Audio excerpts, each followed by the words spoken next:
So this is the deck Samaras made. He had a Durahan, he had Kelmadics, and he had Usaba. And his fourth was a regular plant, which he used against me because Usaba, as we were talking about, has really bad defense against chip damage, and he became a liability.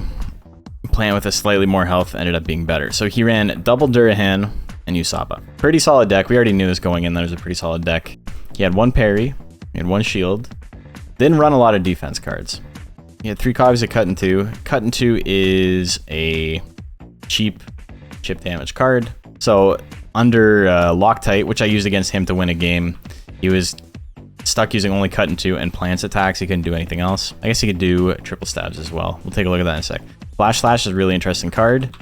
It is a 4 damage 2 cost card. The only other cards that have this sort of line is cards that do recoil damage. Flash Slash is great. This also means that going first Durahan is pretty strong because you can do 4 damage on your first turn and then dump your hand, and then you've done 4 damage and you got 4 guts and whatever. Your opponent wants to attack, they can attack. He had 2 million stabs. Million stabs is an undodgeable card. Pretty self-explanatory, will not be dodged. I love the art on this. 3 guts for 3. V-Slash is like Golem's brow hit. It is 5 damage for 3 cost. Shit's crazy. That's very good. And it's only gonna get better. We have 3 Thunderbolts, which is the strongest, most efficient intelligence attack in the game. 7 damage for 4 guts. It's the exact same as Golem's kick, except it's an intelligence tech, so it's much harder to defend against unless you're a gel. Outside of that, Thunderbolt is pretty spooky.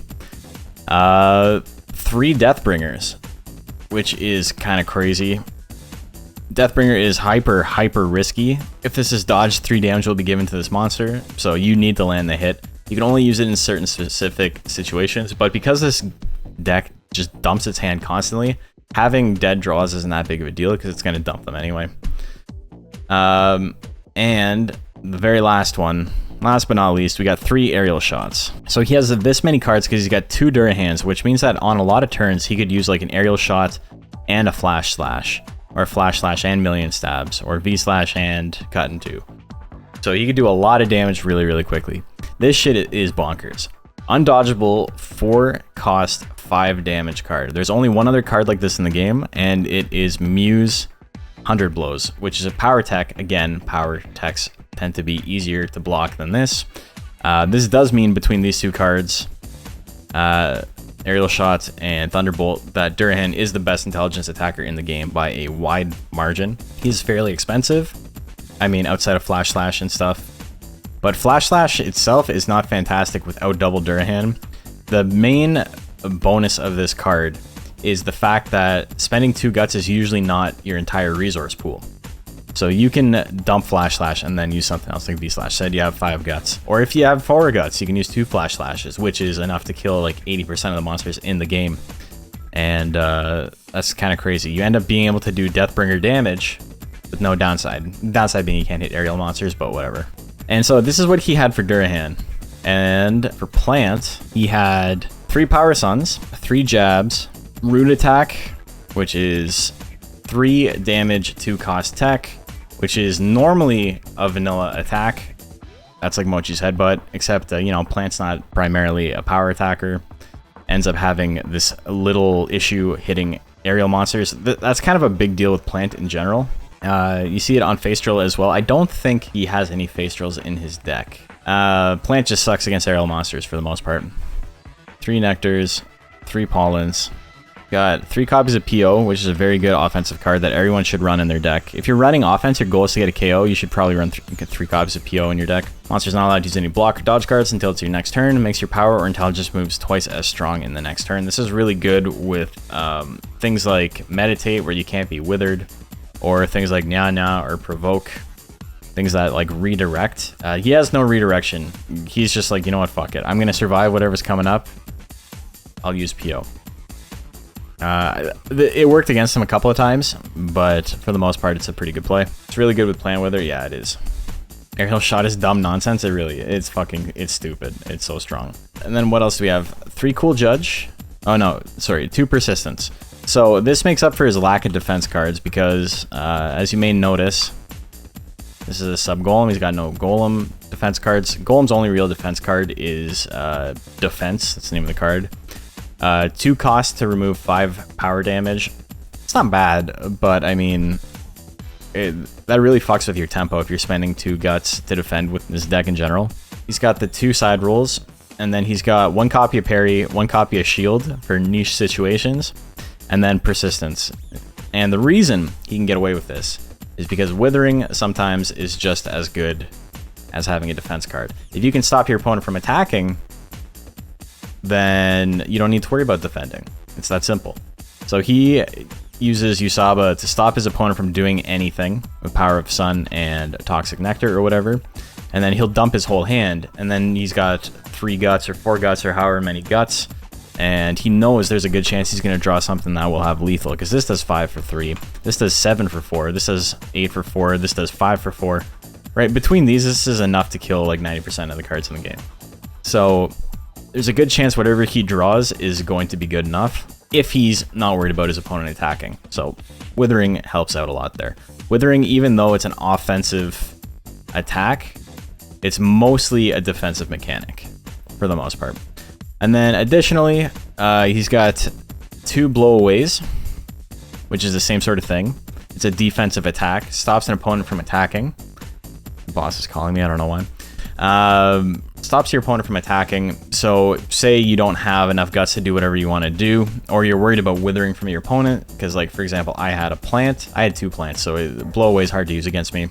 But say I have 3 cards, like 3 guts saved up, and I have a Joker on the field, and you can't make any sort of meaningful inroads with damage. You can use blowaway on the Joker, stop him from using death sides, you know, mess up my plan a little bit. It's pretty good for that. I think it had more use in other decks than it did against me. He had 1 copy of Good Luck, which worked out very well for him many times, because you get to just sack a monster, and however much life they have, it becomes guts for you. So a couple of times I would get Kelmadics down to like 5 health or something. I would keep targeting him for Withering. Then he would use Good Luck to all of a sudden have like 10 guts saved up. And at that point, it's like he can just swing with whatever he wants, whenever he wants. And it allows him to do stuff like Wither and also use Thunderbolt in the same turn. Like it's kind of fucked. So Good Luck is pretty solid. It puts people in a lot of checkmate situations if you use it at the right time. He's only got 1 copy of it, which is fine. Unfortunately, it does mean you kind of have to draw it at the right time, or else it's not, you know, it's not necessarily the best just general draw. If you drew Good Luck on your first hand, you wouldn't be able to use it.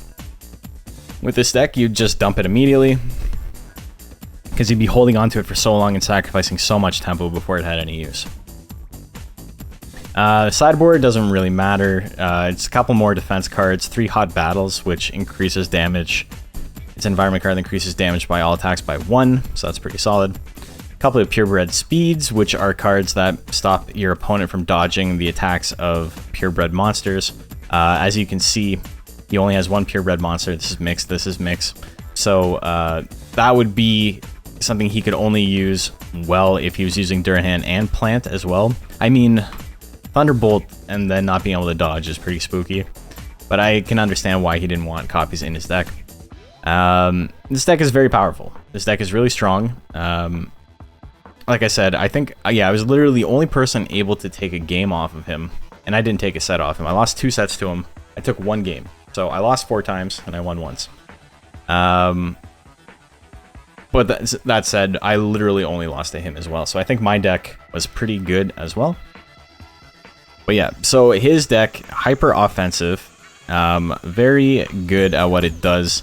Big damage every turn. You know you're going to draw into something that can win you the game pretty consistently. And then Usaba is really good at applying support. I had trouble with this deck. I think I've come up with some stuff that I think can beat this, but it isn't as generally good.